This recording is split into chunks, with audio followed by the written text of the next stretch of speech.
All right, so in this video, we're going to talk about moderation with continuous variables. So before we looked at it with categorical, and now we're going to just focus on our moderator that's continuous. Most of what I said before for categorical variables stays exactly the same. The type of research questions is, under what conditions is X related to Y? Now, instead of saying, well, in what groups, maybe for extroverts or introverts or men or women, is X related to Y? Now we're going to have to say at every single level of a continuous moderator is X related to Y. All right, so now we can say, oh, well, if we measured extroversion on a continuous scale, instead of just saying, well, you're either an extrovert or introvert, do we still see that same sort of difference in how sort of craziness is related to isolation? And so this makes it a bit more complicated, because now instead of just saying, well, we have these two groups or these four groups and they're really easy to distinguish, now we have to choose sort of what level of extroversion are we going to be considering our research question at. We don't have to do that until the very end when we're probing interaction. Okay, let's think about our slopes interpretation. It's all going to be the same. Our intercept is when all the x's are 0, the mean for our sample. For a 1 unit increase in x, y increases however many much. Now, the caveat is that when W, our moderator, continuous moderator, is 0, when we're looking at our other continuous slope, it's the same thing when the other variable is 0. Now, in practical terms, this doesn't really change the interpretation all that much. You can still think about it in your head the same way, but just in terms of the exact wording, that's what it should be. And then once again, our slopes,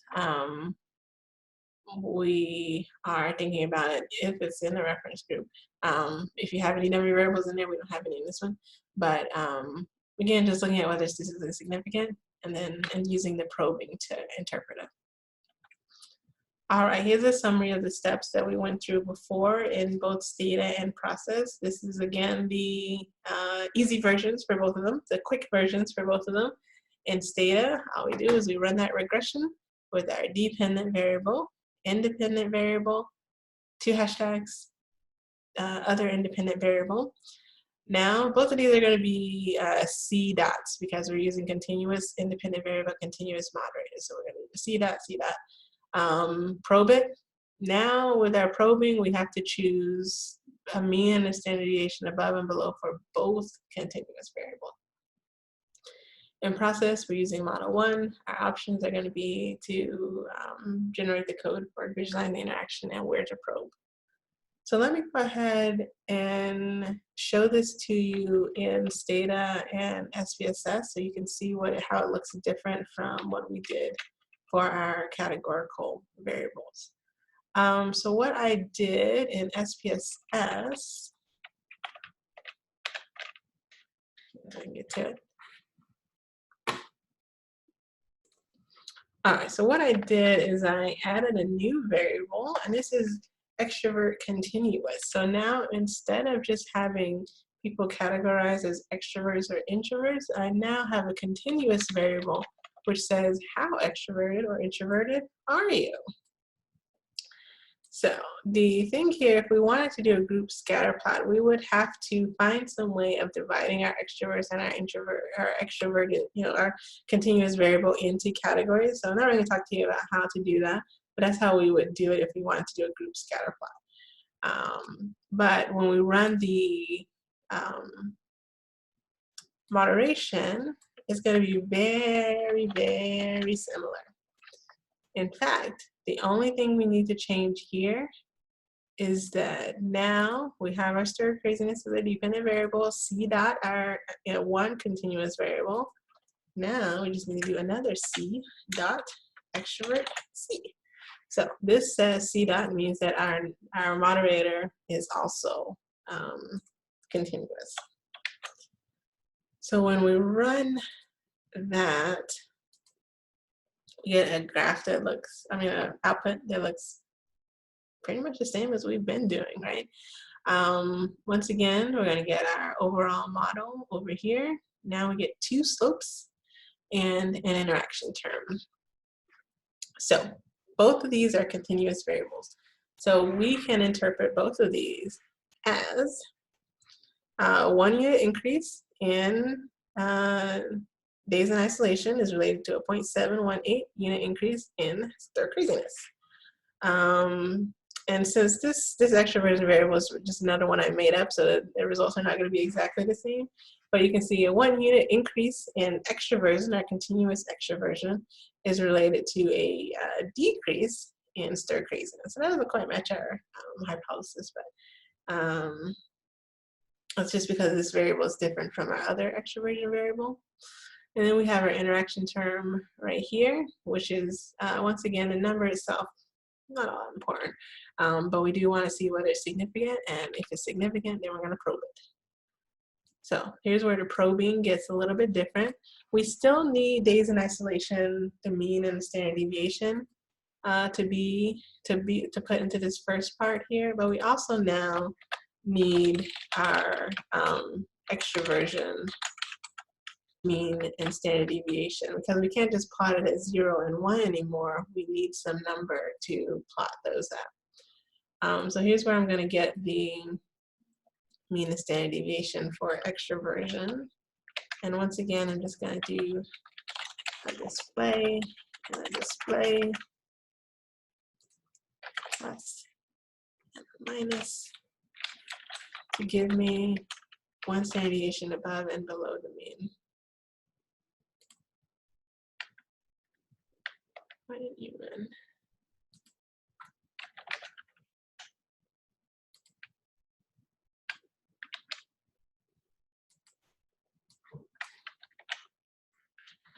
Oh, it doesn't like me for some reason. All right, well, these are two numbers. One standard deviation below the mean on extroversion is, I'm going to change the variable name here. It's going to be that. One standard deviation above the mean on extroversion is going to be that. So the difference here, days in isolation stays the same. We're looking at one standard deviation below and above the mean in days in isolation. But now, since we have a continuous moderator, we need one standard deviation above and below the mean on our continuous moderator as well. So when we run our margins plot, we get a similar thing that happens here. And then here's our plot. And that's what it looks like. So actually what you see is that for, we can interpret this in very much the same way as we did with categorical variables. This is where the interaction graphs, because we've just chosen 2 points to plot it at on our moderator, it looks very similar to as if we had just divided the sample into extroverts and introverts.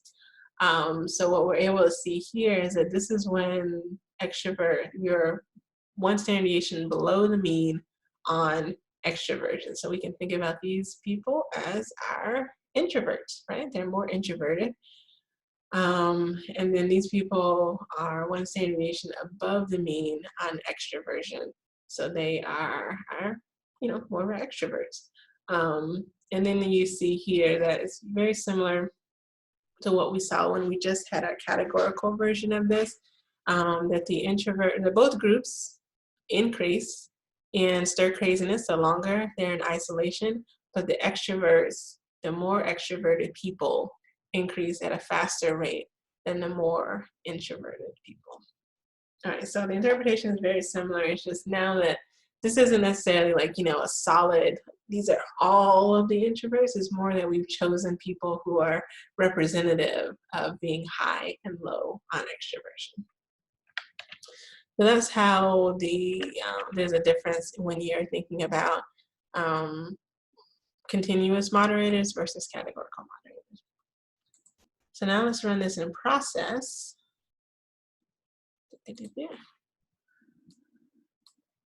Okay, let's reset it again so you can see how it's set up. Stir craziness is still our Y variable. Days in isolation is still our X variable. And now our moderator is going to be extrovert continuous. We're still using model 1. In our options, we want to generate our code for the interactions. And here's where we choose one standard deviation below and above the mean. We'll click OK. Okay. We're going to get that same regression that we saw in Stata. These are very much the same. Now remember, before in our process output, we got conditional effects for, group 0 and group 1. Now SPSS process is giving us our conditional effects for one standard deviation below the mean, at the mean, and one standard deviation above the mean. And this is helpful if you want to know, are each of these slopes statistically significant? And so, here's where you can see that, and this is where these numbers are going to come from. So when we do our code for visualizing the interaction, save that, paste that, select it, and run it. Process actually gives us 3 lines because it likes to be helpful. This is one standard deviation below the mean on extroversion. This is at the mean on extroversion, this pink line. And then the green line is one standard deviation above the mean on extroversion. So once again, that interpretation is we can either think about these as different, pretend these are different groups and sort of say, what is the relationship in each of the groups? And you would say, okay, yeah, in our low extroversion group, they have a positive relationship, but it's fairly, slow growth. And in our high extroversion group, we have a positive relationship, but it's quick, very fast growth. The second version of this interpretation would be to look at these points and see how they compare to each other. So in this early days of isolation, right? So there's actually a standard deviation below the mean in days in isolation. We could say our high extroversion groups and our low extroversion people are fairly similar. But when you get to the standard deviation above the mean in days in isolation, you get to longer time in isolation. Our low extroversion group is still fairly not stir crazy, but our high extroversion group is really getting there. So that's how you would interpret that. So that's running it in Stata and process. It's really the same process, so to speak, depending on whether your variables are continuous or categorical. It's just that interpretation that gets a little bit more tricky. So now I want to go through a couple examples of interpretation with you to kind of help you think about when you're looking at these interaction terms, when you're looking at these graphs, when they're continuous variables, how do you think through that?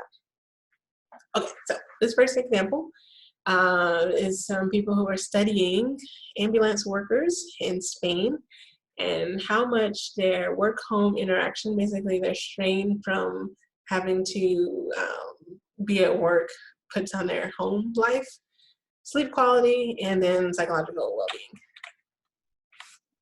All right, so here's the first figure of what they found. And so I want you to just spend a minute or so thinking about what would you be getting out of this interaction graph. If you had to interpret this, how would you interpret it? Okay, so I want you to pause the video, think about that, write it down if you need to, and then see how your interpretation matches up with how I interpret it. Okay, so go. All right, assuming you actually did that, here's how I would think about this. Our outcome variable, our dependent variable, is psychological strain. So we want to know for people who are high and low in work-home interaction, what is how is sleep quality maybe changing? How much strain, psychological strain they have? Okay, so I would do this with this sort of the point approach here. I would say that for the ambulance workers who had relatively low homework sort of difficulties, that when you have less sleep quality, lower sleep quality, you're going to be more strained anyway. than if you have better sleep quality, right? So, these folks, they're not too bad with, kind of that homework interaction there, but, low sleep quality is not a good thing in terms of their psychological strain. When we get over to this side of the graph, what we see is that for the people who have like higher work-home interactions, having low sleep quality really messes you up. So you're going to be a much higher on psychological strain compared to if you have better sleep quality. So these folks who are really stressed out because of how work and home are interacting with each other, having low sleep quality just makes that a lot worse compared to if you have high sleep quality. Okay, so how similar was that to your interpretation? Maybe you interpreted it more on the line approach, right? So you said for people who have high sleep quality, having more work-home interaction actually is not so bad for you in terms of psychological strain. I don't remember if this line was significant or not, but you can say it has kind of slightly downward trend or it's just flat. For people who have high sleep quality, work-home interaction doesn't matter so much for a psychological strain. But for those people who have low sleep quality, where's my laser pointer? I should be using that. For people who have low sleep quality, the more work-home negative interactions you have, the more you're going to get stressed out. So that would be the sort of line approach to interpreting that. Here is their second figure. So they did two interactions. One was negative work-home strain. This is positive work-home strain. So let's start with actually, I'm going to pause again and I'm going to let you write your interpretation of this. And then I'll tell you mine. Okay. So I'm going to start with a line approach this time. And I say for the people who have high sleep quality, once again, the amount of work-home interaction you have doesn't matter so much for your psychological strain.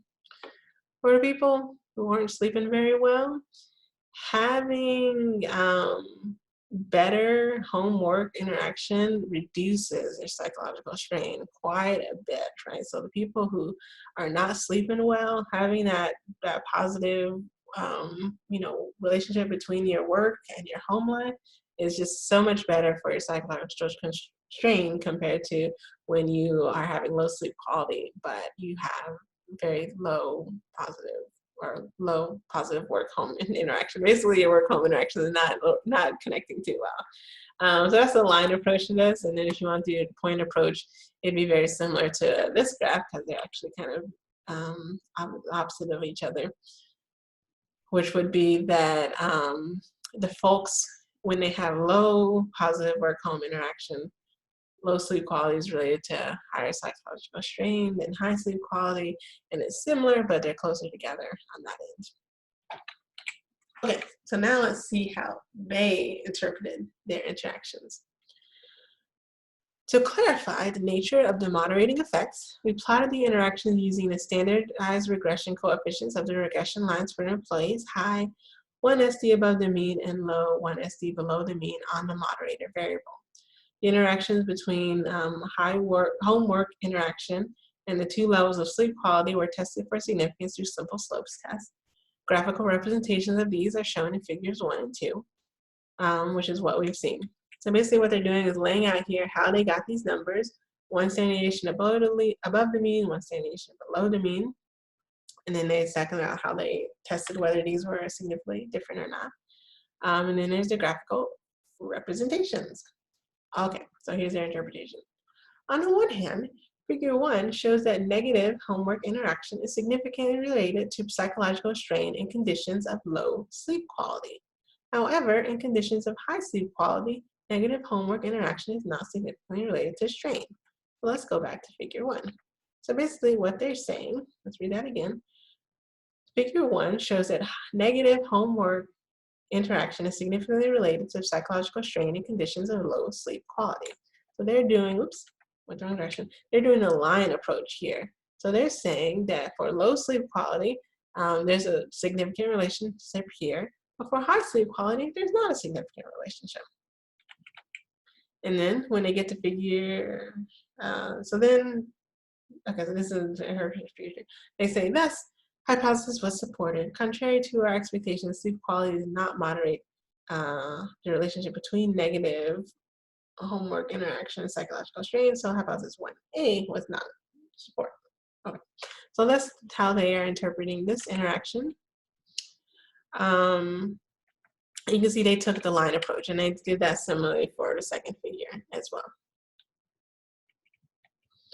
Here's our second example, David and Murphy, where they were looking at peer interaction for preschoolers, how much their parents were fighting with each other, and effort for control, which is kind of like self-regulation, how much the kids are able to manage their own behavior. Right, so take another minute to think about how you would interpret this interaction. This dotted line is high effort for control. The solid line is low effort for control. This is the interparental conflict, low, medium, and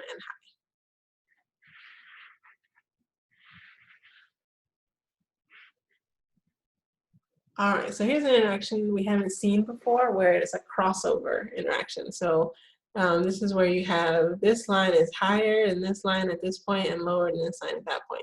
And that can be some kind of fun effects there. Let's look at how they interpreted that.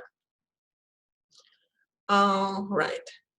So they start out by saying the two-way interaction was significant, and specifically, a significant interaction between IPC and effort control indicated that IPC was negatively related to the amount of peer interaction for children low in effortful control, but positively related to the amount for those high in effortful control. So let's look at that again.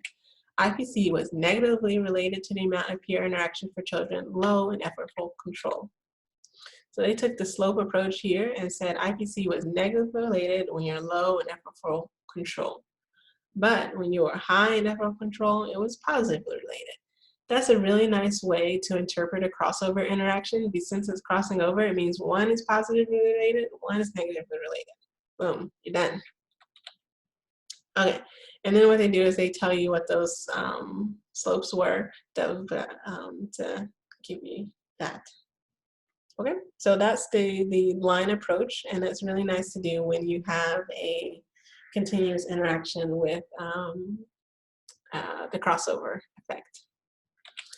Here's also just for reference how they interpreted their interaction for gender as well. You can see that girls are the solid line and boys are the dotted line here. And what they said is that IPC was negatively related to the amount of interaction for girls, but positive related to the amount for boys. So once again, they took the line approach and said girls negative, boys positive. So here's where you can see how when you have a continuous moderator, what you end up doing is really pretending that this low group and this high group are two, low level and high level are two different groups, right? So you can treat them almost as if it was a categorical variable.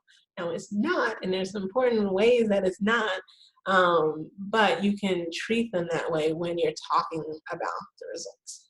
So that's why these interpretations are so very similar, because when you have that continuous moderator, when you're collapsing it down and just saying high or low, it's easier to talk about. All right, now the difference though is that when you have a categorical moderator, right, it's really easy to figure out how to draw your plot, right? Because you have your continuous variable down here, your dependent variable down here, and then you just have separate lines for boys and girls, right? That's really straightforward and easy to think about. When you are graphing these, the categorical variable is always the separate lines. It's always treated as the moderator. But remember when I talked about moderators as being independent variables, right? Moderators and independent variables, it just depends on which one you want to highlight. So if you wanted to graph a moderation that had two continuous variables, you have to choose which one goes on the x-axis and which one has separate lines. And the distinction is really just going to depend on what your question is, kind of how you want to frame it and how you want to explain it. So this is some data that I had where we were looking at the relationship between intrinsic motivation, racial centrality, which is how important the kids thought their race was to them, and frequency of interaction, which is how often they interacted across racial groups at school. So those are the three variables, and you can think about which one do you want to be the moderator and which one do you want to be the independent variable. There's kind of different ways of framing this question.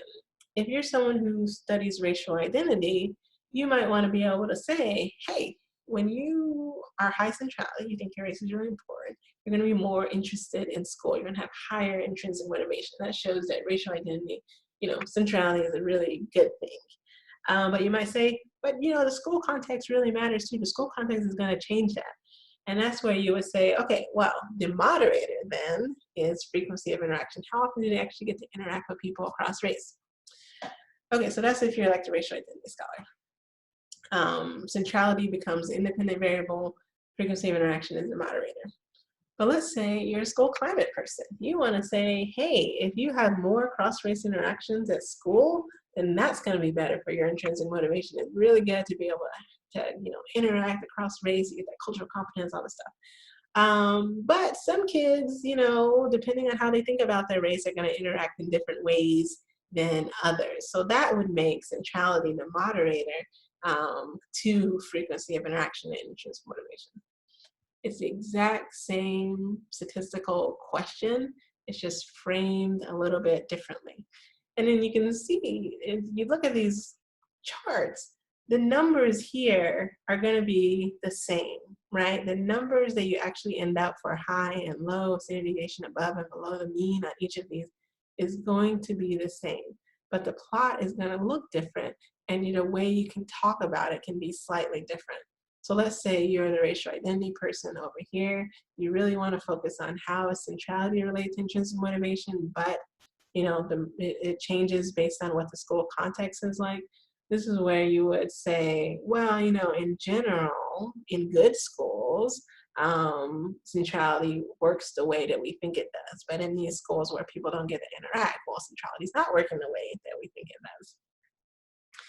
But let's say you're over here where you're the school climate person, you say, look, in general, we want kids to be interacting more across race. But for those kids who don't really think race is very important, they're not having the relationship that we think they're having. Once again, it's the same data, it's the same statistical question. It's just sort of where are you putting your focus? So that's kind of the last thing to really think about when you have continuous moderators, is just sort of what do you want to emphasize? What do you want to focus on? How do you want to tell the story?